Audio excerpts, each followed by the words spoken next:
안녕하세요. 처음 께성들은 반갑습니다. 김관우 목사입니다. 눈꽃 큐티 함께 하겠습니다.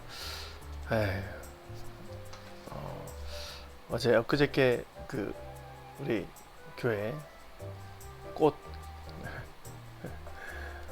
혜진 자매가 큐티 어떻게 하는지 잘 모르겠다고 큐티 강의를 아니면 또 이렇게 도움을 달라고 하는 방법에 대해서 얘기했는데요. 언제 한번 제가 큐티만 어떻게 해야 되는지 큐티를 하는 방법에 대해서 좀 세세하게 좀 안내를 하겠습니다. 네, 그래서 같은 방법으로 또 큐티를 하면 또 저희가 또 하나 되는 그런 과정이 있을 것 같긴 합니다. 그래서 여러분들도 기대해 주시고요. 시간이 되어서 그런 좋은 나눔이 되면 좋겠다는 생각을 해보았습니다. 네. 오늘 말씀은 누가복음 20장 41절부터 21장 4절까지입니다. 네. 세 가지 포인트인데요. 네. 첫 번째는 예수님을 다윗의 자손이라고 말하는 데 대해서 예수님에 대한 논증이고, 두 번째는 서기관들의 모습 안에서 외식을 취하는 그런 모습, 그리고 세 번째 가난한 과부의 헌금에 대한 이야기를 예수님께서 해주십니다. 네. 특별히 첫 번째에서는 이렇게 뭔 말씀을 하시냐, 예수께서 질문합니다. 41절이죠. 20장 41절. 예수께서 그들에게 이르시되 사람들이 어찌하여 그리스도를 다윗의 자손이라 하느냐. 네. 그리스도라고 칭했는데 다윗의 자손이여 라고 얘기를 합니다. 42절. 시편에 다윗이 친히 말하였을 때 주께서 내 주께 이르시되 내가 내 원수를 내 발등상으로 삼을 때까지 내 우편에 앉았으라 하셨도다 하였느니라. 그런즉 다윗이 그리스도를 주라 칭하였으니 어찌 그의 자손이 되겠느냐.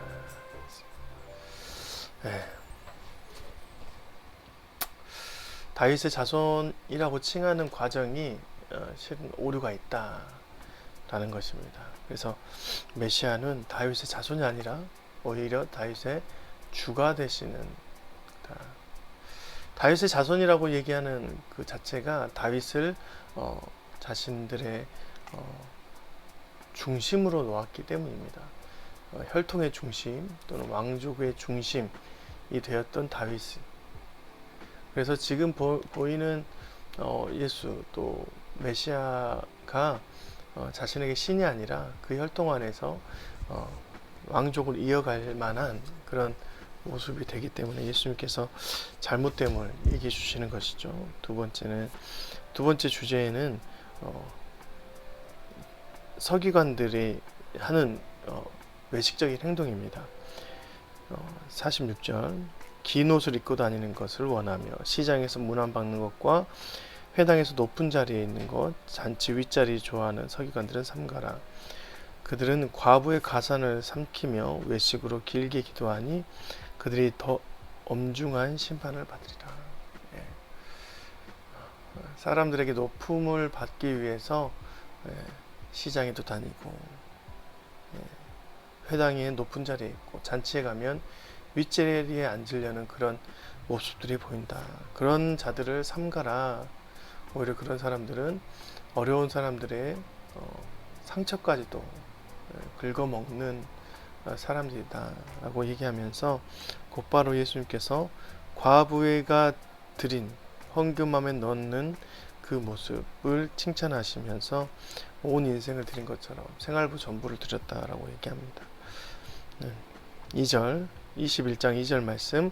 또 어떤 가난한 과부가 두 렙돈을 넣는 것을 보시고 이르시되 내가 참으로 너희에게 말하노니 이 가난한 과부가 다른 모든 사람보다 많이 넣었도다. 저들은 풍족한 중에 헌금을 넣었거니와 이 과부는 그 가난한 중에서 자기가 가지고 있는 생활비 전부를 넣었느니라 하시니라. 과부가 생활비 전부를 넣습니다. 오늘은 이제 본질에 대한 얘기를 하는데요. 하나님과 나의 상태에서는 실은 외형적인 부분은 이루어지지 않고 영적인 부분이 이루어지는 경우가 많죠. 우리의 마음의 중심을 보시고 영과 진리로 예배하고 그 가운데 우리가 진실함으로 순전함으로 하나님 앞에 서 있으면 그것은 하나님께서 이 사람이 하나님 앞에 최선을 다하고 성실한 사람이다라고 얘기할 때가 많이 있습니다. 그런데 외형을 신앙적인 모습과 영적인 모습 안에서 외형을 챙기는 사람들은 실은 하나님이 안 보이시는 것을 안 보이는 것도 아시는데 그 과정 중에서 결국에는 사람을 신경 쓰는 것이죠. 사람 안에서 뭐 어떤 것을 취하려는 그런 모습입니다. 신경 쓰는 것보다 어떤 것을 취하고 그 가운데 내가 이익을 남기려는 그런 모습이 보이는 것이죠. 그래서 예수님께서는 가난한 과부의 교훈을 받아야 된다라고 얘기를 합니다. 여러분, 그 가난한 과부가 생활비 전부를 냈다고 합니다. 이렇게 할 수 있을까라고 생각해 봤는데, 가난한 과부는 실은 이제 과부라고 이제 표현한 것은 자신이 과부가 되고 싶어서 과부가 된 게 아니라 남편이 죽었거나 자신을 버려서 과부가 된 것이죠. 그래서 실은 내 의지보다는 남자의 의지로, 남자의 그런 상황으로 과부가 된 것입니다. 잘못된 것은 아니죠. 그런데 그 과정에서 가난함이 본인한테 왔어요. 이제 예전 유대인 사회에서는 그 과부는 어떠한 재정적인 활동을 할 수 있는 게 아니라서 가난함이 필수였습니다.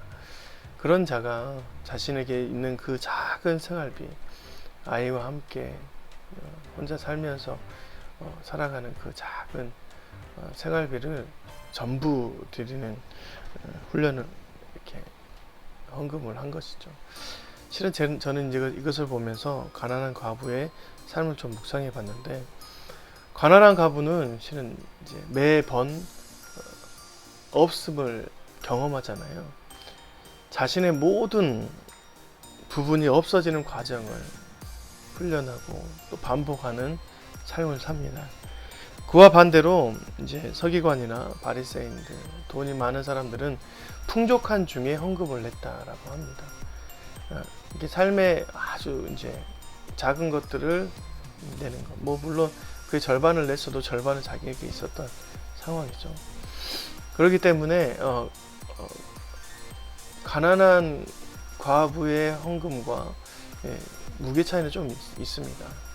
근데 훈련이 되지 않아서 그런 것 같아요. 가난한 과부는 결국에 그 가운데 항상 생활의 모든 전반적인 걸 없어지는 경험을 합니다. 그런 과정 속에서 이 과부가 선택했던 것은 하나님이었죠. 어떻게든 내가 이 작은 물질도 챙겨서 내 것을 만들어야 되는 그런 욕심이 아니라 하나님 앞에 없어지는 과정을 생각하고, 그래, 내가 없어짐에도 불구하고 하나님이 내 인생의 모든 것을 이끌어 주신다라는 고백이 그에게 있었기 때문에 결국에는 그 자신의 생활비 전부 2렙돈을 헌금할 수 있었던 것이죠. 서기관과 바리새인들이 그렇게 할 수 있었을까? 물론 관리 부자 청년도 그렇게 하지 못했었습니다. 그런 것을 보니까 우리는 항상 좀 이렇게 내 안에서 다 없어지는 경험을 하는 게 좋지 않은가? 그건 훈련일 수 있겠다. 다 드려도 내 안에서 다 없어질 것 같은데 없어지지 않는 것이 있다. 하나님의 도우심, 인도하심, 케어인 것이죠. 네. 우리가 너무 잉여 생활을 즐기고 있는 것 같아요. 잉여로 좀만 배고파도 채우려는 그런 삶을 살고 있습니다. 저도 마찬가지인데요. 내 안에서 에너지가 아직 있고 또 그것을 쏟아부어야 될 상황이 있는데도 불구하고 조금만 배고프면 그것이 내 안에 채워져야 돼. 잉여적인 삶을 살아야지 만족하는 경향이 있습니다. 내 모든 것이 없어지고 소진되고 그것이 탈탈 털려도 하나님은 나를 돕고 계시는구나. 내가 죽지 않는구나.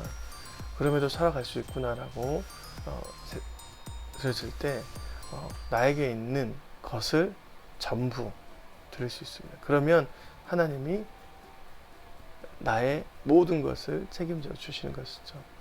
네, 다시 말해서 나의 전부를 드리고 그분을 소유하는 것입니다. 내가 하나님을 소유하면 주님이 내 안에 계시면 내가 주 안에, 주가 내 안에 하나가 되는 것이죠. 오늘도 이런 말씀으로 여러분의 인생에서 좀 모든 것을 소진해 가면서 주님을 찾는 그런, 물론 힘들겠지만 그런 경험도 참 필요하겠다라고 생각되어집니다. 네, 오늘도 이런 경험으로 저와 여러분이 살아가시고 하루를 잘 하나님 앞에 드리는 그런 과정들이 되었으면 좋겠습니다. 안녕히 계세요. 월요일인데요. 힘차게 시작하시고 또 내일 또 뵙겠습니다.